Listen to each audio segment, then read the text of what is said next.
Assalomu alaykum, hurmatli tomoshabinlar. Bugun men juda muhim mavzuni tushuntirib beraman. 2026 yil avgust oyidan pensiyalarga qo'shimcha pul tushishi haqida gap ketmoqda va eng ko'p berilayotgan savol shuki: kim 300 ming so'm, kim martu 70 ming so'm, kim esa 70 ming so'mgacha qo'shimcha olishi mumkin? Bu ma'lumot har bir oilaga tegishli. Chunki deyarli har bir xonadonda pensioner bor, ota-ona, buvi, bobo. Nogironlik pensiyasi oluvchi yaqinlar yoki boquvchisini yo'qotganlar. Men bugun bu masalani oddiy tilda raqamlar bilan hayotiy misollar orqali tushuntiraman. Chunki ko'pchilik bir xil xatoga yo'l qo'yadi. Hammaga bir xil qo'shilar ekan deb o'ylaydi. Aslida unday emas. Qo'shimcha miqdori pensiya turi, hozirgi pensiya summasi, ustamalar, staj, toifa va ayrim hujjatlarga bog'liq bo'lishi mumkin. Videoni oxirigacha ko'ring. Chunki aynan oxirida men sizga nima qilish kerakligini, qayerga murojaat qilishni, qaysi hujjatlarni tekshirish zarurligini aniq aytaman. Hozirning o'zida kanalga obuna bo'ling, like bosing. Chunki bunday ma'lumotni vaqtida bilgan odam pulini yo'qotmaydi. Avvalo bir narsani tushunib olaylik. Pensiya masalasida oshdi degan xabarni eshitganimizda bu har doim ham hammaning qo'liga bir xil summa tushadi degani emas. Pensiya tizimida bir nechta qatlam bor. Birinchisi yoshga doir pensiya oluvchilar. Ikkinchisi nogironlik pensiyasi oluvchilar. Uchinchisi boquvchisini yo'qotgan oilalar. To'rtinchisi eng kam pensiya yoki ijtimoiy nafaqa darajasida to'lov oluvchilar. Beshinchisi alohida xizmatlari, mukofotlari, urush yoki mehnat faxriyligi, zararli ish sharoitlari, uzoq yillik staji bo'yicha ustama oladiganlar. Oldingi yillarda ko'pincha pensiya oshirilganda odamlarga foiz oshdi deb aytilar edi. Masalan, 10% yoki 12% oshdi deyiladi. Lekin pensioner qo'liga tushgan farqni ko'rganda biri 5 ming ko'p oladi, biri 300 ming ko'p oladi, yana biri 500 mingdan ortiq farq sezadi. Shunda odamlar orasida norozilik paydo bo'ladi. Nega qo'shnimga ko'proq tushdi, menga kamroq tushdi? Aslida sabab shundaki, pensiya bazasi har xil. Kimning pensiyasi yuqori bo'lsa, foiz hisobida qo'shimcha ham ko'proq chiqishi mumkin. Kimning pensiyasi minimal darajada bo'lsa, unga ba'zan alohida eng kam kafolat miqdori orqali qo'shimcha beriladi. 2026 yil avgust oyidagi kutilayotgan yoki muhokama qilinayotgan qo'shimcha masalasida ham eng muhim jihat shuki, 300 ming, 1,5 ming va egisi 7,5 ming so'm degan raqamlar hamma uchun avtomatik bir xil bonus emas. Bu raqamlar turli toifadagi pensionerlar uchun hisob-kitob natijasida paydo bo'lishi mumkin bo'lgan farqlardir. Men ekspert sifatida sizga masalani shunday tushuntiraman. Pensionerning hozirgi pensiyasi, unga qo'shilgan ustamalar, eng kam to'lov kafolati va qayta hisoblash asoslari birgalikda qaraladi. Shundan keyin odamning qo'shimchasi 300 ming atrofida, 370 ming atrofida yoki 270 ming so'mgacha bo'lishi mumkin. Bu yerda eng katta xavf nimada? Ko'pchilik eshitgan gapga ishonib, menga ham 5-7 ming qo'shilishi kerak deb pensiya jamg'armasiga boradi. Lekin hujjatlari to'liq bo'lmasa yoki bu toifaga kirmasa, kutilgan summa chiqmaydi. Aksincha, ayrim odamlar baribir menga hech narsa tegmaydi deb o'tiradi, lekin aslida ularga qayta hisoblash orqali qo'shimcha tushishi mumkin. Shuning uchun men bugun aynan kim xavotir olishi kerak, kim tekshirtirishi kerak, kim esa shunchaki to'lov kelishini kutsa ham bo'lishini birma-bir aytaman.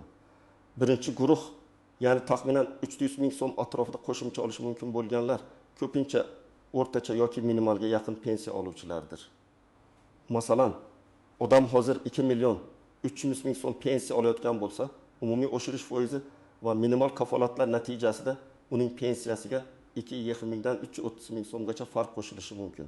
Bu aniq hammaga bir xil degani emas, lekin mantiq shunday ishlaydi. Pensiya summasi nisbatan pastroq bo'lsa, qo'shimcha ham ma'lum doirada bo'ladi. Hayotiy misol keltiraman. Toshkent viloyatida yashovchi 67 yoshli otaxon 28 yil ish stajiga ega.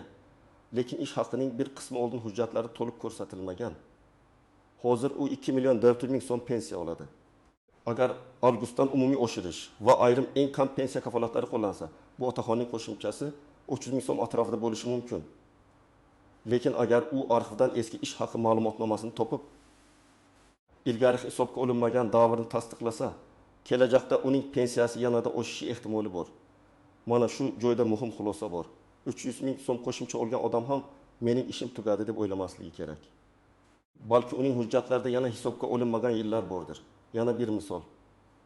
ayol kishi 30 yil ishlagan, lekin bola parvarishi davrlari, ayrim korxonadagi ish staji va kolxoz davridagi mehnati to'liq kiritilmagan bo'lishi mumkin. Hozir u 2 million 1 ming yoki 2 million 220 ming so'm pensiya olayotgan bo'lsa, avgustdagi oshirishdan keyin 300 ming so'mga yaqin farq sezishi mumkin. Ammo agar u pensiya jamg'armasidan pensiya hisob-kitob varaqasini so'rab, qaysi yillar hisobga olinganini tekshirsa, ehtimol yana qo'shimcha huquqi ochiladi. Ko'pchilik ayollar aynan shu joyda yutqazadi. Eski mehnat daftarchasi bor, lekin ayrim yozuvlar noaniq muhr-xira korxona nomi o'zgargan. Natijada staj to'liq kirmaydi. Keyin pensiyam kam chiqdi deb yuradi. Demak, 300 ming so'm atrofidagi qo'shimcha ko'proq quyidagilarga tegishli bo'lishi mumkin. Pensiyasi minimalga yaqin bo'lganlar, o'rtacha pensiya oluvchilar, umumiy oshirishdan foyda ko'radiganlar. Lekin aloda katta ustamalar bo'lmaganlar. Bunday odamlar xavotir olmasligi kerakmi? To'lov avtomatik tutsa, albatta yaxshi. Lekin men baribir ularga pensiya hujjatlarini tekshirtirishni maslahat beraman. Chunki bugun 300 ming qo'shimcha olsa ham, hujjatdagi xato tuzatilsa, ertaga bundan yuqoriroq pensiya olish imkoniyati paydo bo'lishi mumkin. Ikkinchi guruh, ya'ni 100 ming so'm atrofida qo'shimcha olishi mumkin bo'lganlar. Odatda pensiyasi o'rtachadan yuqoriroq bo'lgan yoki ayrim ustamaga ega pensionerlardir. Masalan, 3 million 300 ming, 3 million 600 ming yoki 3 million 800 ming so'm pensiya olayotgan insonlarda foizli oshirish natijasida farq 400 mingdan 460 ming so'mgacha chiqishi ehtimoli bor. Yana takrorlayman. Bu har bir odamga kafolatlangan aynan 400 ming degani emas. Bu hisob-kitobda paydo bo'ladigan taxminiy daraja. Misol uchun 72 yoshli sobiq o'qituvchi 40 yil maktabda ishlagan. Uning ish staji uzun. Pensiyasi 3 million 500 ming so'm. Agar avgust oyidan umumiy pensiya oshsa, uning qo'shimchasi 120 ming atrofida bo'lishi mumkin. Nega u 300 ming emas? Chunki uning bazaviy pensiyasi yuqoriroq. Foiz yuqoriroq summaga qo'llanganda farq ham kattaroq chiqadi. Shu sababli ikki pensioner bir xil foiz oshish olgani bilan qo'liga tushgan pul bir xil bo'lmaydi. Boshqa misol, sobiq tibbiyot xodimi 35 yil ishlagan. Shundan bir qismi qishloq hududida og'ir sharoitda o'tgan. Agar uning pensiya hisobida ayrim ustamalar bo'lsa, oshirish nafaqat asosiy pensiyaga, balki ayrim hollarda hisoblangan umumiy miqdorga ta'sir qilishi mumkin. Natijada qo'shimcha 120 ming so'mga yaqinlashadi. Lekin bu yerda bir nozik masala bor. Hamma ustamalar ham bir xil tartibda oshmaydi. Ba'zi ustamalar belgilangan qat'iy summada bo'lishi mumkin. Ba'zilar bazaviy miqdorga bog'liq bo'lishi mumkin. Shuning uchun menda ustama bor demak ko'p qo'shiladi deb xulosa qilish noto'g'ri. Aniq javob faqat hisob-kitob varaqasida ko'rinadi. 170 ming so'm atrofidagi qo'shimcha. Ayniqsa, ish haqi arxiv ma'lumotlari to'g'ri kiritilgan, staji to'liq tasdiqlangan va o'rtacha oylik ko'rsatkichlari yaxshi bo'lgan pensionerlarda ko'proq uchraydi. Bu guruhdagi odamlar nimadan xavotir olishi kerak? Birinchidan, agar pensiya oshgandan keyin qo'shimcha kutilganda ancha past tushsa, hisob-kitobni tekshirtirish kerak. Ikkinchidan, agar oldin boshqa hududdan ko'chib kelgan bo'lsa, pensiya ishi to'liq kelgan-kelmaganini aniqlash kerak. Uchinchidan, ish joyi tugatilgan, korxona arxiviga topshirilgan bo'lsa, ma'lumotlar to'liq aks etganiga ishonch hosil qilish kerak. Men amaliyotda ko'p ko'rganman, odam 38 yil ishlaganman deydi. Lekin pensiya hisobida 31 yil ko'rinadi. Yoki 5 yil zararli sharoitda ishlaganman deydi. Lekin hujjat bo'lmagani uchun oddiy staj sifatida kirgan. Mana shunday holatlar pensionerning oyma-oy oladigan puliga ta'sir qiladi. Avgustdagi qo'shimcha ham shu bazaga bog'liq bo'lgani uchun bazada xato bo'lsa qo'shimcha ham kam chiqadi. Endi eng ko'p qiziqtirayotgan savolga kelamiz. Kim behis 7 ming so'mgacha qo'shimcha olishi mumkin? Odatda bunday yuqoriroq farq pensiyasi yuqori bo'lgan, uzoq yillik staji bor, avval yuqori ish haqi bilan ishlagan.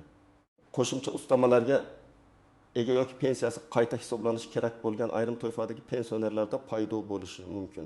Masalan, hozir 4 million 200 ming yoki 4 million 800 ming so'm pensiya olayotgan pensionerda oshirish natijasida 520 ming, 570 ming atrofidagi farq paydo bo'lishi ehtimoli mavjud. Oddiy misol. Sobiq muhandis yirik korxonada 2 yil ishlagan, ish haqi yaxshi bo'lgan, barcha hujjatlari to'liq. Hozir uning pensiyasi 4 million 700 ming so'm. Umumiy oshirish foizi qo'llanganda, uning qo'shimchasi 570 ming so'mga yaqin bo'lishi mumkin. Bu odamga davlat alohida bonus berayotgani uchun emas, uning pensiya bazasi yuqori bo'lgani uchun farq katta chiqadi. Yana bir holat, alohida toifadagi shaxs, masalan, nogironlik pensiyasi oluvchi, lekin mehnat staji ham mavjud yoki bo'g'uvchisini yo'qotgan oilada bir nechta nafaqa oluvchi bor. Bu yerda umumiy oilaviy tushum sezilarli o'sishi mumkin. Ba'zan odamlar bitta shaxsga behis etdimi ming qo'shildi deb o'ylaydi. Aslida oilada 2 yoki 3 nafar oluvchi bo'lgani uchun umumiy farq shuncha ko'rinadi. Shuning uchun bank kartaga tushgan pulni ko'rganda albatta ajratib qarash kerak. Bu bir kishining pensiyasimi? 2 kishining nafaqasimi? Oldingi oy qarzdorligi yoki qayta hisoblash farqimi? 570 ming so'm atrofidagi qo'shimcha bilan bog'liq yana bir nozik jihat bor. Ba'zan pensionerga faqat avgust oyidan boshlab oshirilgan pensiya emas, balki oldingi davr uchun qayta hisoblangan farq ham birga tushishi mumkin. Masalan, hujjat iyulda topshirilgan, qayta hisoblash avgustda yakunlangan. Shunda kartaga odatdagidan ko'proq pul tushadi. Odam esa pensiyam 570 mingga oshibdi deb o'ylaydi. Lekin keyingi oy qarasa, summa yana boshqacha bo'ladi. Shuning uchun bir oyda tushgan pul bilan doimiy pensiya miqdorini adashtirmaslik kerak. Endi men tomoshabinlarga aniq aytaman, kim darhol tekshirish kerak? Birinchi navbatda pensiya miqdori qo'shnilarnikidan yoki o'zi kutganidan ancha kam chiqqanlar. Ikkinchi navbatda mehnat staji uzun bo'lsa ham pensiyasi minimalga yaqin bo'lganlar. Uchinchi navbatda mehnat daftarchasida eski yozuvlar, xira-muxirlar, o'zgargan korxona nomlari bo'lganlar. To'rtinchi navbatda boshqa viloyat yoki tumandan ko'chib kelganlar. Beshinchi navbatda nogironlik guruhi o'zgargan, lekin pensiyada farq sezilmaganlar. Oltinchi navbatda boquvchisini yo'qotgan oilalar, ayniqsa voyaga yetmagan bolalar yoki kunduzgi ta'limda o'qiyotgan farzandlar bo'lsa, kim nisbatan xotirjam bo'lishi mumkin? Agar sizning pensiyangiz har oy o'z vaqtida tushayotgan bo'lsa, avgustdan keyin oshgan summa ko'rinib turgan bo'lsa, hisob-kitob varaqasida stajingiz to'liq aks etgan bo'lsa, qo'shimcha ustamalar ham kiritilgan bo'lsa, sizda katta xavotirga asos yo'q. Lekin men baribir yilga kamida bir marta pensiya hisob-kitobingizni tekshirtirib turishni maslahat beraman. Chunki tizim elektronlashayotgan bo'lsa ham eski hujjatlar, arxiv ma'lumotlari inson omili bilan bog'liq xatolar uchrab turadi. Endi eng muhim, ko'pchilik e'tibor bermaydigan nozik jihatlarga o'tamiz. Birinchi nozik jihat, pensiya oshishi bilan ijtimoiy yordamlar avtomatik bir xil oshmasligi mumkin.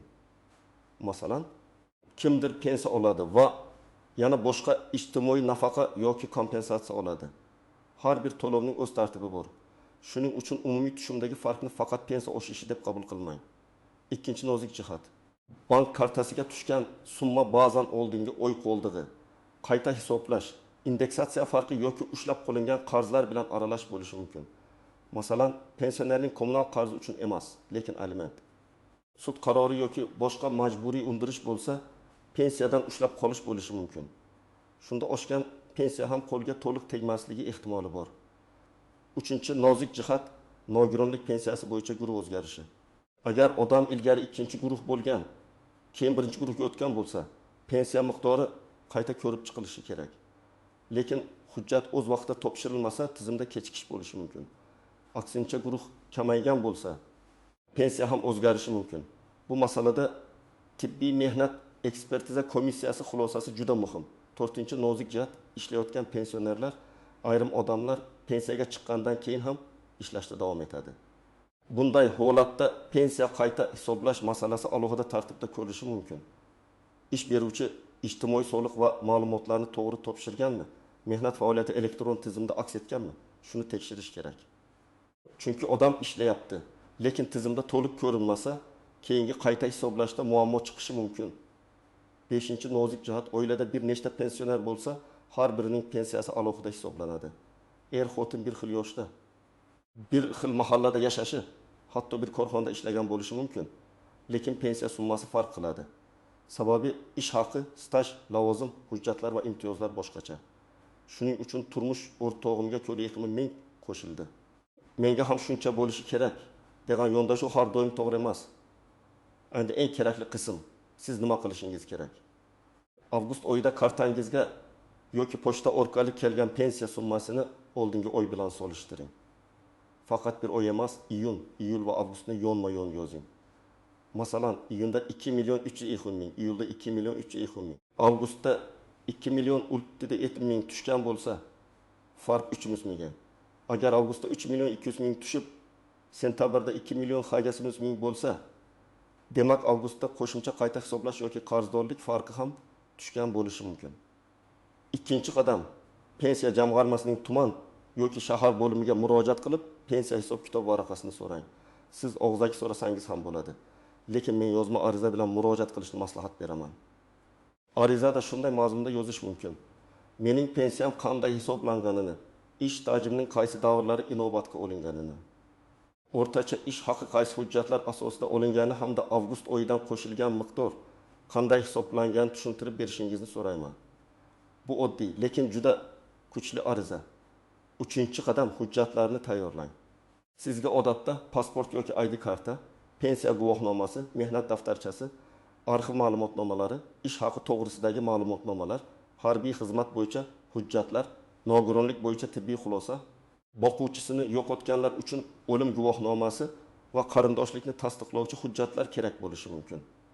Agar ayol kishi bo'lsa, bolalar tug'ilganligi haqidagi guvohnomalar ayrim holatlarda muhim bo'lishi mumkin. Agar familiya o'zgargan bo'lsa, nikoh yoki ajrim hujjatlari ham kerak bo'ladi. 4-qadam, mehnat daftarchasidagi har bir yozuvni tekshiring. Sana bormi, buyruq raqami bormi, muhr bormi, korxona nomi aniqmi? Agar muhr xira bo'lsa yoki korxona tugatilgan bo'lsa, arxivga murojaat qilish kerak. Qaysi arxivga? Odatda korxona joylashgan tuman yoki viloyat davlat arxiviga. Ba'zan korxona boshqa tashkilotga qo'shilgan bo'ladi. Shunda hujjatlar voris tashkilotda saqlanishi mumkin. 5-qadam, agar javobdan norozi bo'lsangiz, yuqori turuvchi tashkilotga murojaat qiling. Avval tuman bo'limi, keyin viloyat boshqarmasi, zarur bo'lsa, tegishli respublika darajasidagi idoraga murojaat qilinadi. Murojaatni og'zaki qilib qo'yib ketmang. Albatta ariza raqamini oling yoki elektron murojaat yuboring. Chunki raqamsiz murojaatni keyin kuzatish qiyin bo'ladi. 6-qadam, hech kimga pensiyangizni oshirib beraman deb pul bermang. Bu juda muhim. Pensiya faqat qonuniy hujjatlar asosida qayta hisoblanadi. Agar kimdir sizga mening tanishim bor, 507 ming qo'shtirib beraman desa, ehtiyot bo'ling. Agar siz haqli bo'lsangiz, hujjat bilan ham oshadi. Agar haqli bo'lmasangiz, noqonuniy yo'l sizga katta muammo keltirishi mumkin. Keling, yana bir bor raqamlar orqali tartiblaymiz. Agar pensionerning hozirgi pensiyasi minimal yoki o'rtacha darajaga yaqin bo'lsa, qo'shimcha 300 ming so'm atrofida bo'lishi mumkin.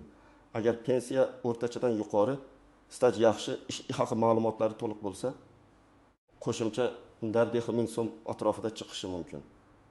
Agar pensiya bazasi yuqori, staj uzoq, ustamalar mavjud yoki qayta hisoblash farqi qo'shilsa, qo'shimcha 570 ming so'mgacha yetishi mumkin.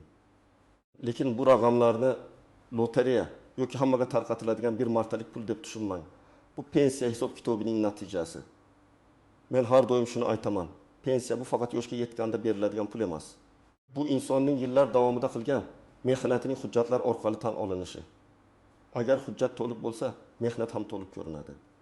Agar hujjat yo'qolgan, noto'g'ri kiritilgan yoki tekshirilmagan bo'lsa, inson yillar davomida har oy kamroq pul olib yurishi mumkin. 300 ming so'm ham, 1,5 ming so'm ham, 5,5 ming so'm ham oilaviy byudjet uchun katta pul. Dori-darmon, kommunal to'lov, oziq-ovqat, nevaralarga yordam, davolanish xarajatlari bor. Shuning uchun bu masalaga beparvo qarash mumkin emas. Bugun men sizga 2026 yil avgust oyidan pensiyalarga qo'shimcha tushishi masalasini batafsil tushuntirdim. Eng asosiy fikr shuki, 30 ming, 470 ming yoki 770 ming so'm qo'shimcha har kimga bir xil berilmaydi. Miqdor pensiya turi, hozirgi summa, staj ish haqi hujjatlari, ustamalar va qayta hisoblash holatlariga bog'liq. Sizning vazifangiz esa oddiy. Tushgan pulni solishtiring, hisob-kitob varaqasini so'rang. Hujjatlaringizni tekshiring va kerak bo'lsa yozma murojaat qiling. Agar sizda shu mavzu bo'yicha savol bo'lsa, izohlarda yozing. Hozir qancha pensiya olasiz? Avgustdan qancha qo'shildi? Stajingiz necha yil? Men keyingi videolarda eng ko'p uchraydigan holatlarni alohida tahlil qilib beraman. Videoni foydali deb bilsangiz, albatta like bosing, yaqinlaringizga yuboring va kanalga obuna bo'ling. Chunki pensiya masalasida bir kun oldin bilgan odam bir oy oldin pulini himoya qiladi.